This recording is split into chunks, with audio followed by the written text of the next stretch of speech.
Martins, le directeur de l'ESEO de Dijon. Et je suis ravi d'être ce soir avec vous pour pouvoir vous présenter d'une part la formation d'ingénieur et le métier d'ingénieur, les différents parcours qui existent au niveau national et plus spécifiquement la formation d'ingénieur dans le domaine du numérique informatique que nous avons à l'ESEO et à l'ESEO de Dijon. Donc tout d'abord, la présentation va se distribuer sur 4 points. Un premier point, nous allons aborder la formation d'ingénieur et qu'est-ce que c'est qu'un ingénieur, quelles sont les compétences attendues d'un ingénieur et ce que l'on attend d'un ingénieur. Ensuite, nous verrons ensemble comment choisir une école d'ingénieur et quel parcours choisir au sein d'une école d'ingénieur. On verra pour poursuivre l'exemple de l'ESEO et la formation que nous avons à l'ESEO et les spécificités de l'ESEO. Et enfin, nous allons aborder la vie d'étudiant à l'ESEO de Dijon beaucoup plus spécifiquement. Donc tout d'abord, les métiers d'ingénieur. Donc le métier d'ingénieur, ce n'est pas seulement un métier, mais plutôt un accès à différents métiers. Je vous ai ici regroupé sur quatre groupes de thématiques d'ingénierie. Tout d'abord, on peut être un ingénieur qui va développer son activité professionnelle dans le domaine technique, plutôt dans la recherche et développement, chef de projet, consultant, donc plutôt une composante très forte dans le domaine technique. Vous pouvez aussi développer votre activité en tant qu'ingénieur dans le domaine de la production, dans l'informatique, les réseaux, tout ce qui est opération, achat, qualité, support. Une troisième activité est possible en tant que commercial et produit.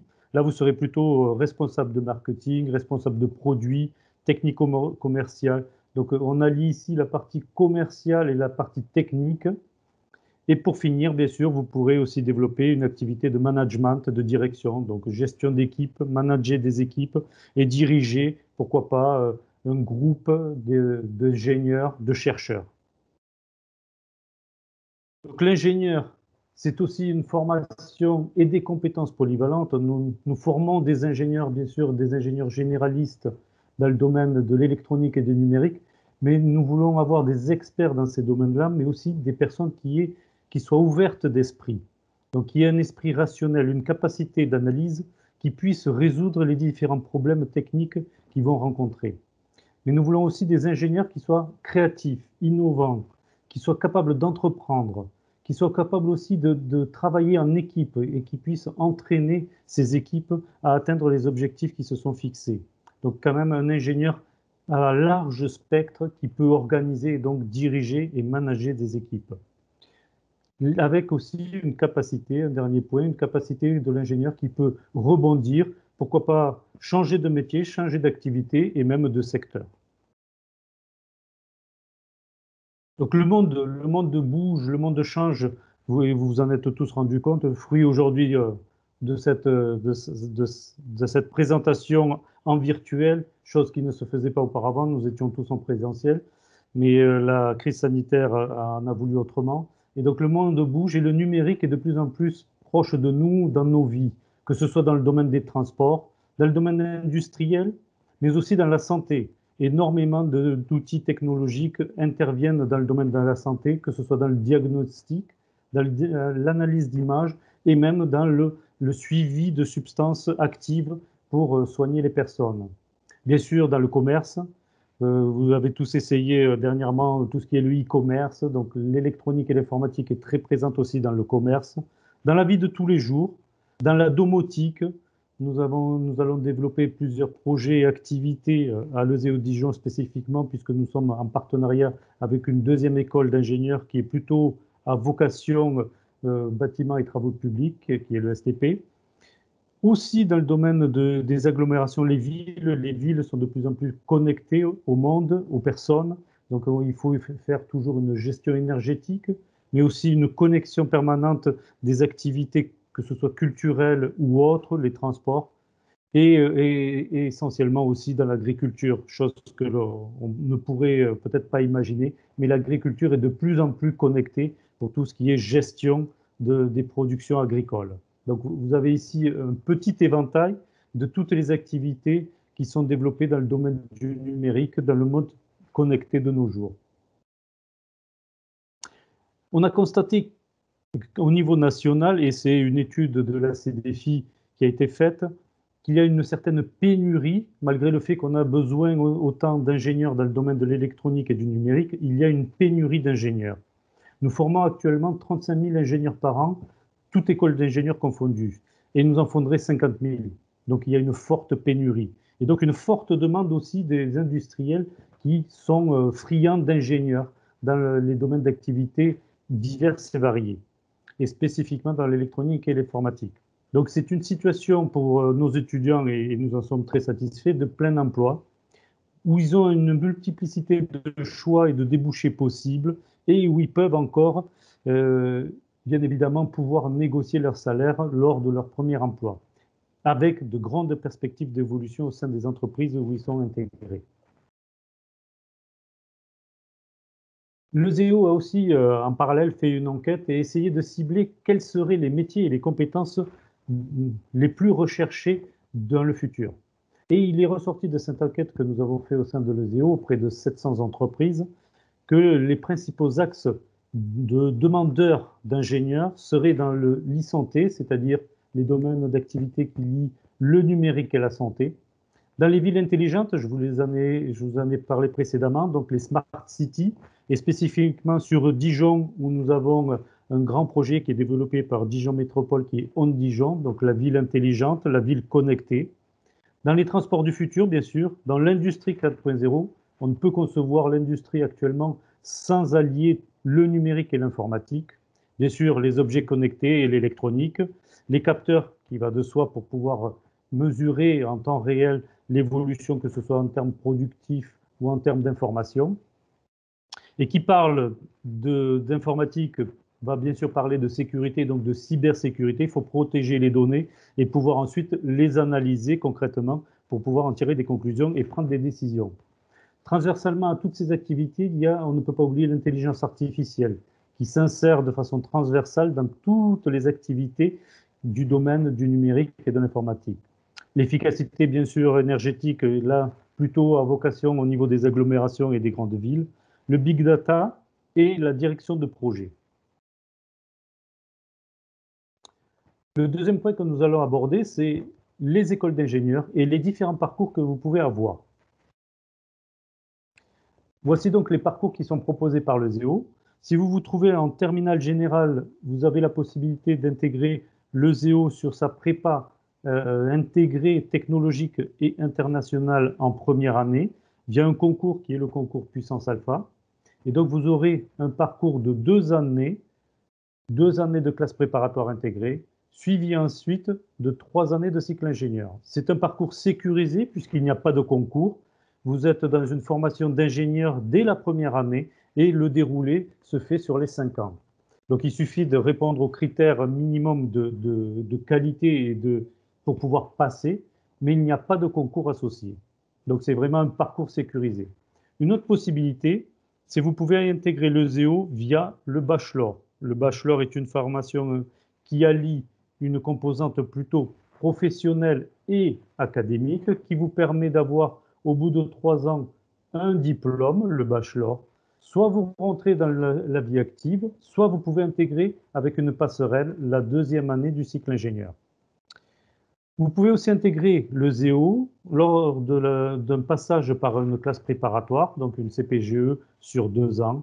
Et au bout de 2 ans, là, vous rentrez à l'ESEO en première année du cycle ingénieur via un concours spécifique en fonction de la filière que vous aurez choisie. Donc ce sont les concours CC-INP Polytech avec le concours Puissance Alpha qui vous permettront ensuite d'intégrer la première année du cycle ingénieur. Bien évidemment, nous avons aussi des admissions parallèles, que ce soit pour les DUT, licences et BTS.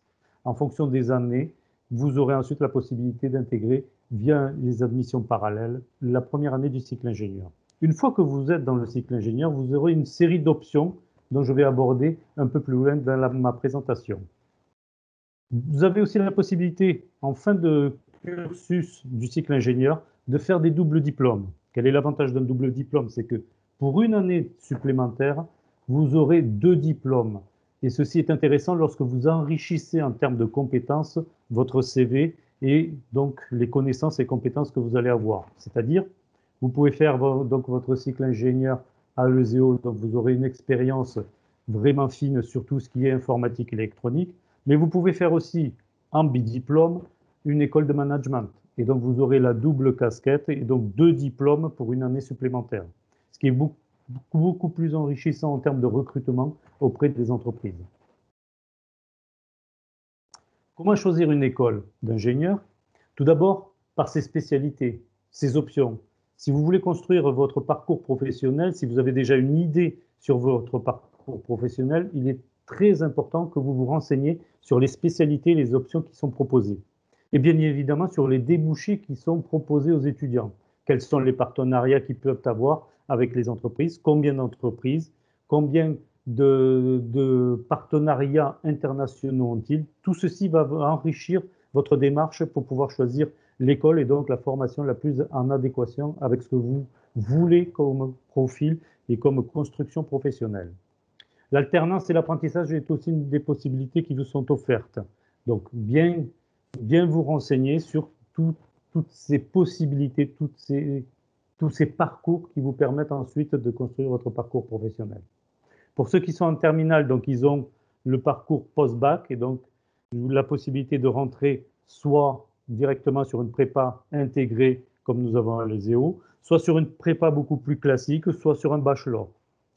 Renseignez-vous aussi sur l'école d'ingénieur s'il y a eu une adaptation par rapport au bac 2021, donc la nouvelle refonte du bac, et donc s'il y a eu une adaptation au moins sur la première année pour avoir une homogénéisation des connaissances de tous les candidats et donc de tous les étudiants qui intégreront cette école d'ingénieur. Donc les parcours internationaux sont très importants. Il y a une ouverture d'esprit qui vous est permise. Vous allez connaître d'autres personnes, voir comment fonctionnent, voir d'autres cultures, et ceci est d'autant plus enrichissant. Renseignez-vous aussi sur la pédagogie.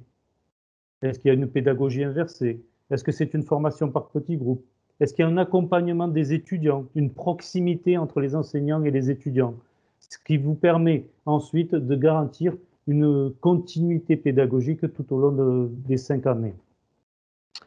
Et en plus de la formation scientifique, ayez en tête de voir s'il existe une formation humaine et managériale qui vous permet d'obtenir des compétences beaucoup plus transversales et enrichissantes dans votre parcours. L'accompagnement est très important, le suivi des étudiants est primordial. Donc, est-ce qu'il y a ce suivi? Est-ce qu'on peut détecter certaines faiblesses ou certaines difficultés des étudiants et des solutions sont-elles mises en avant?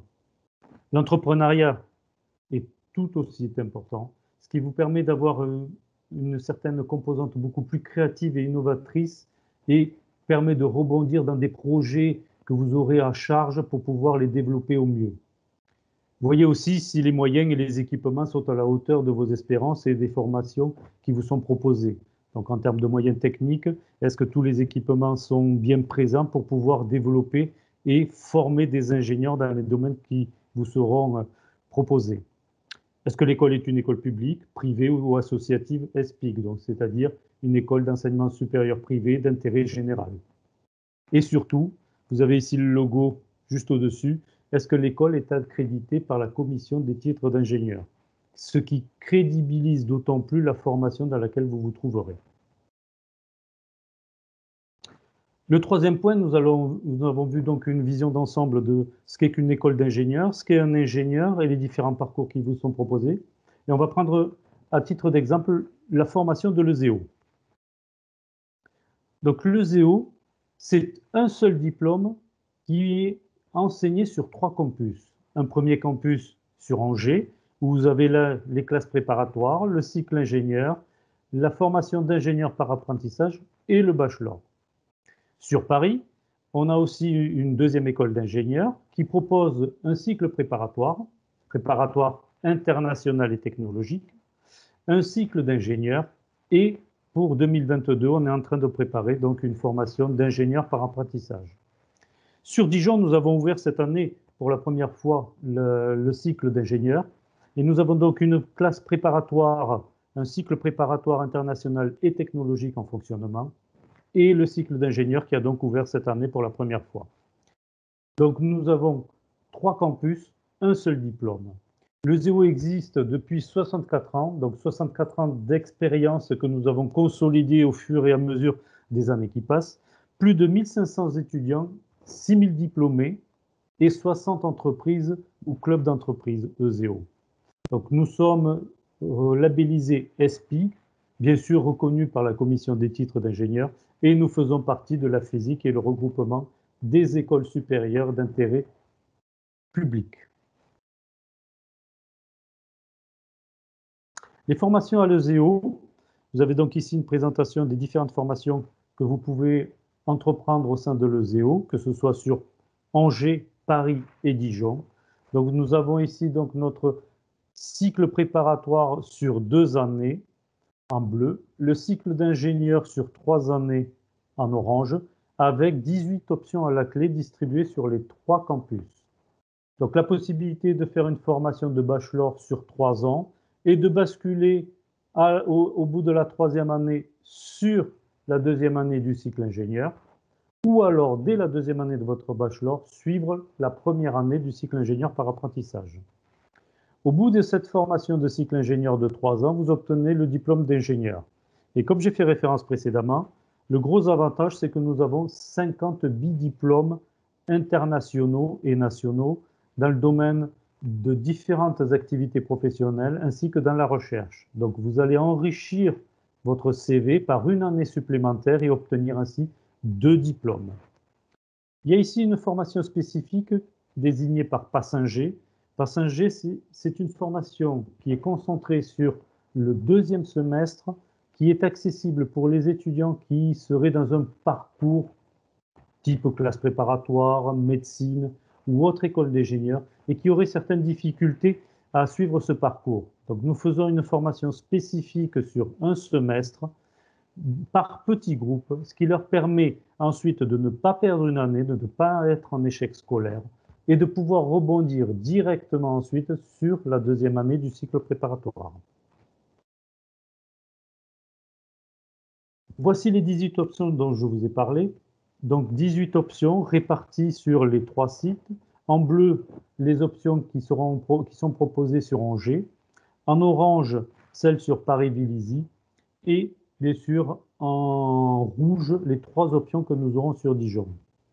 Donc une première option, c'est la e-santé, qui est très importante au niveau de Dijon et de la Bourgogne-Franche-Comté. Donc on allie ici tout ce qui est le numérique avec la santé. Donc des partenariats sont en cours d'élaboration avec le CHU et les différents laboratoires de développement au niveau de la santé. Nous avons une deuxième option que nous allons proposer sur Dijon, qui est l'industrie du futur, donc qui allie tout ce qui est technologie productive au niveau de l'industrie et le numérique, l'accompagnement de tous les processus de production et la gestion d'une industrie. Et bien sûr, la Smart City, en partenariat bien sûr avec Dijon Métropole, dont le projet de Smart City est implanté dans la région de Dijon et dans lequel nous allons travailler en partenariat avec Dijon Métropole. Un des gros avantages que nous avons sur Dijon, c'est que nous avons un établissement qui est mutualisé sur 2 écoles, le ZEO et l'ESTP, qui est une 2e école qui a plutôt vocation en travaux publics. Ce qui va nous permettre donc dans cette option de Smart City de créer des projets communs qui vont être développés sur les 2 écoles. Bien sûr, l'entrepreneuriat et la recherche est très importante sur les 3 sites que nous avons en développement. Donc l'entrepreneuriat et la recherche avec les différents laboratoires que nous avons spécifiquement sur Dijon. Pour ce qui est du cycle préparatoire technologique et international, donc nous avons 2 possibilités. Je vous ai dit que si vous venez de terminale générale, vous avez soit une possibilité qui est de faire une classe préparatoire qui est associée au lycée Montgazon et qui est spécifique sur Angers, soit vous pouvez intégrer la classe préparatoire technologique et internationale qui est proposée sur Angers, Paris et Dijon. Elle consiste en quoi? Une première année de tronc commun où vous aurez une série de matières scientifiques, technologiques, de sciences humaines, avec un premier semestre d'uniformisation de toutes ces connaissances, puisque le bac général maintenant est très ouvert, avec un éventail et une hétérogénéité assez importante des candidats. Donc un premier semestre où là, nous allons faire un renforcement de toutes les matières scientifiques et donc remettre tout le monde au même niveau, homogénéiser la classe. Et ensuite, nous rentrerons donc dans toutes les matières de sciences et technologiques avec des spécificités propres à la formation d'ingénieurs. En deuxième année, vous aurez deux possibilités. Soit vous faites l'option de la technologie, et là, vous avez un parcours qui est spécifique avec une forte composante technologique et de développement de projets technologiques accompagnés par nos enseignants et enseignants-chercheurs. Soit vous prenez l'option internationale, où là, bien sûr, vous aurez un tronc commun avec l'option technologique, mais des spécificités en termes de renforcement de langue, de projets culturels et interculturels, avec à la clé un semestre à l'international. Actuellement, les semestres à l'international, comme vous le savez, et dû à la crise sanitaire, sont impossibles, mais nous avons jusqu'à il y a 2 ans, puisque l'an dernier, ça n'a pas été possible, envoyer nos étudiants à l'international. Nous avions 2 pays cibles, qui étaient Shanghai en Chine et Santander en Espagne. Et nous espérons que l'année prochaine, nous aurons cette possibilité de renouveler donc ce séjour, ce semestre à l'international. Et nous sommes en train de travailler sur d'autres pays cibles pour pouvoir élargir l'éventail des possibilités. Au bout de ces 2 années de cycle préparatoire technologique international, vous pourrez donc intégrer le cycle d'ingénieur à l'ESEO sur 3 ans.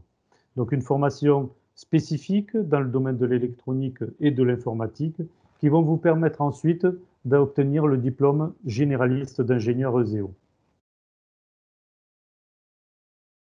Vous avez ici un exemple d'entreprise qui collabore avec l'ESEO, que ce soit dans le domaine de la recherche, des travaux qui sont développés, dans le domaine des projets développés aussi par les étudiants et nos associations d'étudiants. Donc on a 60 entreprises club ESEO qui sont ici présentées, donc de grands groupes qui collaborent avec l'ESEO et qui sont nos partenaires.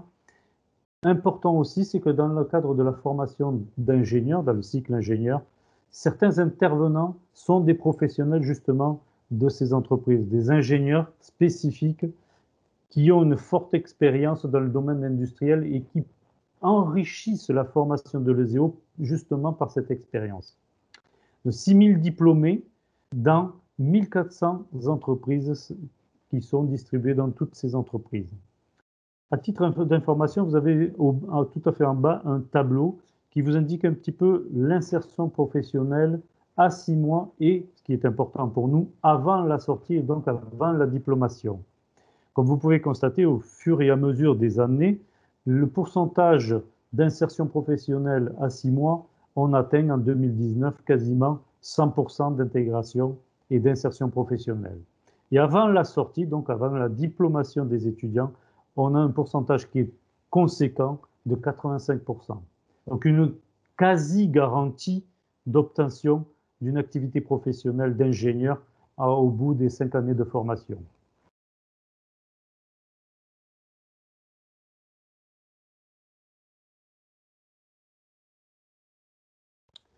Les études à l'ESEO, se former à l'ESEO est très important, mais nous sommes aussi ouverts aux activités associatives. Malheureusement, là, avec le confinement et les mesures sanitaires, nous avons mis un petit peu entre parenthèses, mais l'ESEO a une forte composante associative.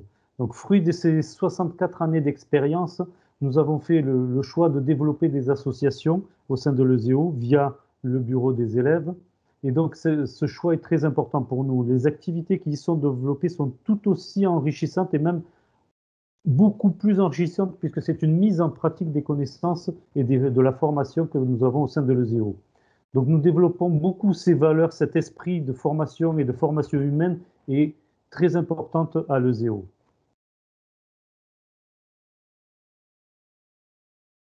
Nous allons maintenant aborder la vie et les études à l'ESEO, mais spécifiquement sur Dijon.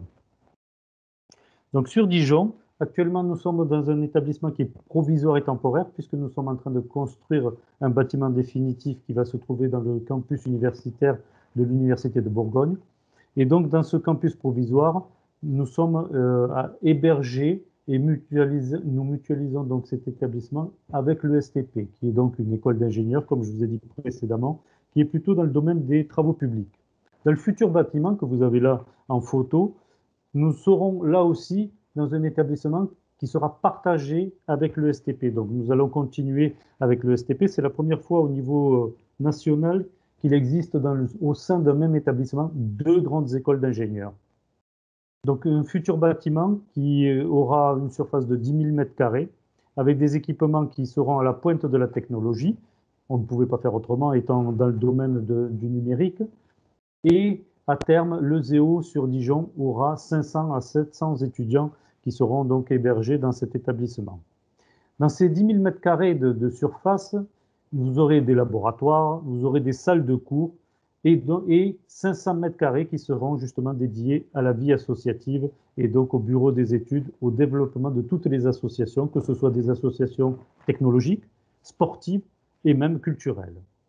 Nous aurons aussi la possibilité de développer un Fab Lab et un incubateur d'entreprise. Donc tout ce qui est entrepreneuriat nous tient à cœur. Nous sommes ici pour aider nos étudiants à développer des projets, à développer des startups et pourquoi pas à les aider à développer leurs futures entreprises. Au sein de cet établissement, nous aurons 17 laboratoires et ateliers, 14 salles de cours, un open space et un amphithéâtre de 400 places. Donc un espace propice aux études, un espace qui sera dédié aux études, à la créativité, à l'innovation et surtout à l'épanouissement de nos étudiants.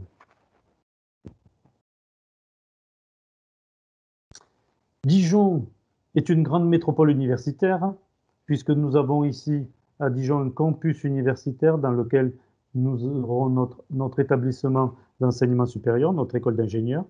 Donc nous avons au niveau de Dijon plus de 36 000 étudiants. Nous avons déjà créé des partenariats spécifiquement avec l'Université de Bourgogne et ainsi qu'avec les autres écoles d'ingénieurs. Nous avons déjà aussi créé des liens avec les laboratoires, le SIAD et INVIA. Donc nous sommes en train de développer ces partenariats dans le cadre que ce soit de la formation et ainsi que de la recherche.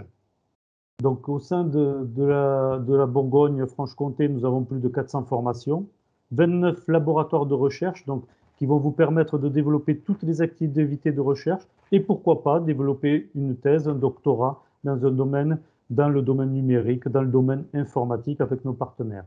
Donc 10 grandes écoles se retrouvent au sein de la métropole de Dijon. Donc un cadre de vie agréable, avec des possibilités que ce soit en termes de loisirs, même si malheureusement actuellement c'est beaucoup plus difficile, du sport aussi, de la culture, des logements. Nous avons des partenariats avec le Crous qui nous permet donc de pouvoir héberger nos étudiants, ainsi que les restaurants universitaires qui nous sont accessibles. Donc une ville qui est riche d'activités, qui, espérons-le, pourra reprendre toutes ses activités normalement le plus rapidement possible. Donc une ville riche des étudiants, une ville qui est dynamique et active dans le domaine des étudiants et dans le domaine des activités culturelles. Donc une vie d'étudiant qui est ouverte aux étudiants, qui vit pour les étudiants. Donc vous avez des transports en commun qui vous sont mis à disposition. Le ZEO se trouve à 5 minutes à pied du tramway qui vous amène directement à la gare et à d'autres lieux. Vous êtes à 1h40 de Paris, donc un axe assez principal et stratégique, 2 heures de Lyon, 1 heure du Jura, donc 2 lignes de tramway qui vous permettent d'accéder à tous les lieux de Dijon, nord, sud et est-ouest. Un réseau INVIA qui vous permet des mobilités très facilitées, avec un service d'autopartage qui a été mis à disposition et mis en place par la Dijon Métropole. Donc le Crous, comme je faisais tout à l'heure référence, vous permet d'avoir accès aux restaurants universitaires, donc aux chambres de résidence des étudiants, et bien sûr tout ceci en partenariat avec notre bureau des étudiants qui permettent de développer des activités et en relation avec les différents BDE des autres écoles d'ingénieurs et des autres institutions d'enseignement supérieur, développent des activités d'échange, de partage, d'enrichissement culturel. Je vous remercie pour m'avoir écouté. J'espère avoir été le plus clair possible et je suis à votre disposition si vous avez des questions pour pouvoir échanger avec vous. J'ai donc une première question qui est, est-il possible d'intégrer l'école d'ingénieur, le ZEO, après un but, excusez-moi, donc la nouvelle formation qui est proposée par les UIT, bien évidemment, nous sommes en train de préparer donc ces admissions que j'appelle admissions parallèles, qui vont vous permettre de pouvoir intégrer donc directement dans le cycle ingénieur le ZEO. Ce sera un passage par une analyse de dossier académique. Donc, au vu de tous vos résultats académiques que vous aurez eu durant votre formation, une analyse de dossier sera faite et vous aurez donc cette possibilité, bien évidemment. N'hésitez pas à consulter aussi notre site internet, où vous aurez aussi des informations complémentaires. Et bien évidemment, n'hésitez pas à nous contacter directement et nous pourrons vous informer avec beaucoup plus de précision. Une deuxième question porte sur le passage en deuxième année, s'il est en contrôle continu. Oui, tout à fait. Il n'y a pas de concours, donc c'est un parcours qui est sécurisé. Nous avons une série d'évaluations qui consistent en des DS, des contrôles continus, des projets à développer avec des coefficients qui sont associés. Et en fonction des résultats que vous obtenez, vous pourrez passer en deuxième année et ensuite en troisième année, ainsi de suite. Donc il n'y a pas de concours, il n'y a pas de quota.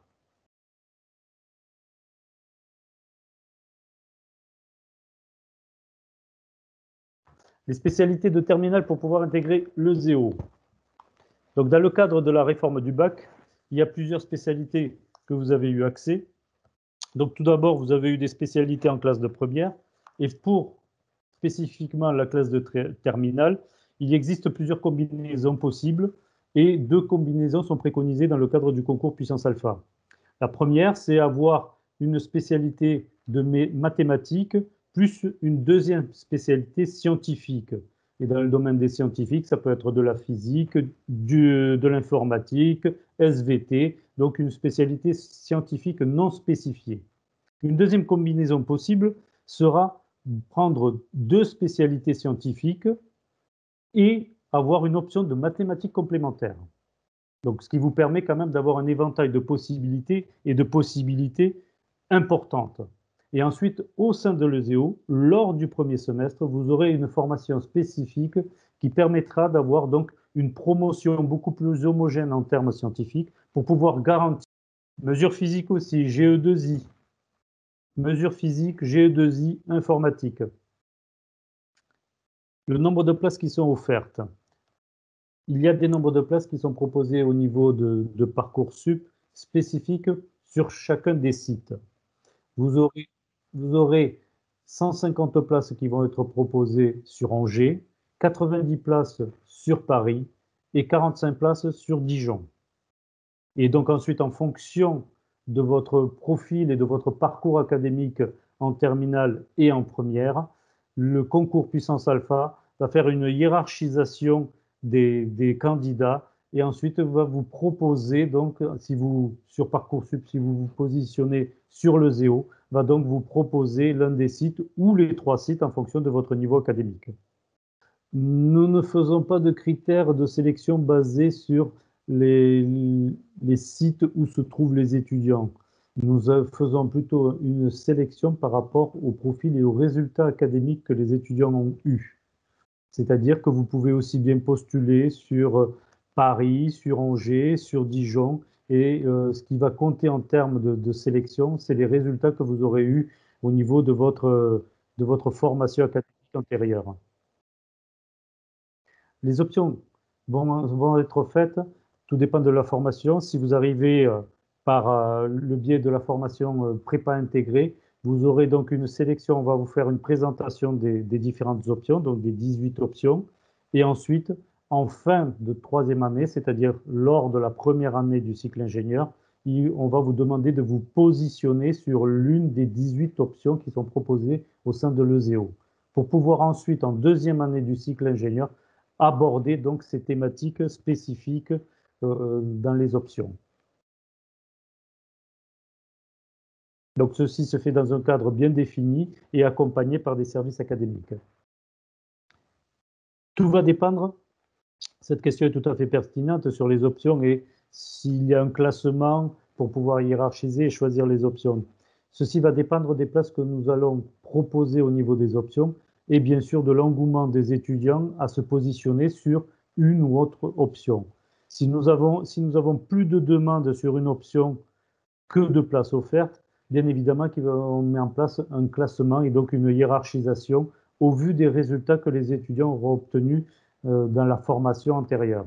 Donc, bien évidemment, les meilleurs étudiants auront accès aux options de premier choix. C'est un système qui est très similaire au système que vous connaissez ou que vous allez connaître au sein de Parcoursup. Donc, des données objectives. Donc, nous faisons un travail objectif et nous attribuons ensuite les options aux étudiants. Très diversifié en termes de profil des élèves. Nous avons des étudiants le flux d'étudiants que nous avons, c'est bien évidemment après le bac, donc une intégration en première année de cycle préparatoire international et technologique. Mais ensuite, nous avons des passerelles, comme je vous ai présenté, des passerelles qui permettent d'intégrer des étudiants en première année de cycle ingénieur, que ce soit par les CPGE, par les IUT, par les BTS, et parfois même en deuxième année par des masters pour des étudiants qui viennent plutôt de formation universitaire. Mais le flux le plus important, et bien évidemment, c'est suite à la terminale et donc suite au bac général. Bien évidemment, le ZEO a une formation qui est scientifique et technique, mais aussi pratique. Et donc les stages sont très importants dans la formation des ingénieurs. Et ainsi, nous avons dans le cycle préparatoire, donc dans les 2 premières années de formation, un premier stage d'1 mois à la fin de la première année. Donc c'est plutôt un stage de découverte entreprise qui permet déjà aux étudiants de découvrir le fonctionnement d'une entreprise, découvrir le travail d'équipe, et ce qui leur permet d'avoir cette première vision du monde industriel.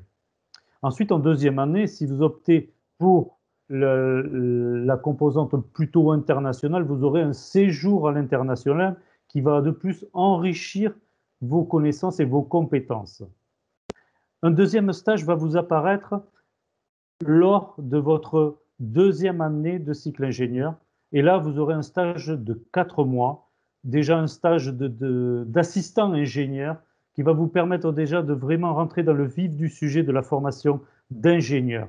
Et bien sûr, pour finir, en dernière année, vous aurez un stage de 6 mois où là, vraiment, vous serez mis dans le bain et dans les fonctions et les missions à développer dans le cadre de l'ingénierie, dans le domaine du numérique et de l'informatique. Donc en tout, vous aurez plus de 11 mois, vous aurez 11 mois de stage au cours de la formation d'ingénieur au sein de l'ESEO. Internet, et si vous avez besoin, n'hésitez pas à nous contacter par email et nous répondrons à toutes vos interrogations et tous vos doutes, que ce soit en termes de formation ou même en termes de Parcoursup et du processus de Parcoursup. Ben, je vous souhaite à tous alors une bonne soirée, un bon week-end et une bonne continuation dans votre formation et dans votre parcours académique. Merci pour votre présence. Au revoir.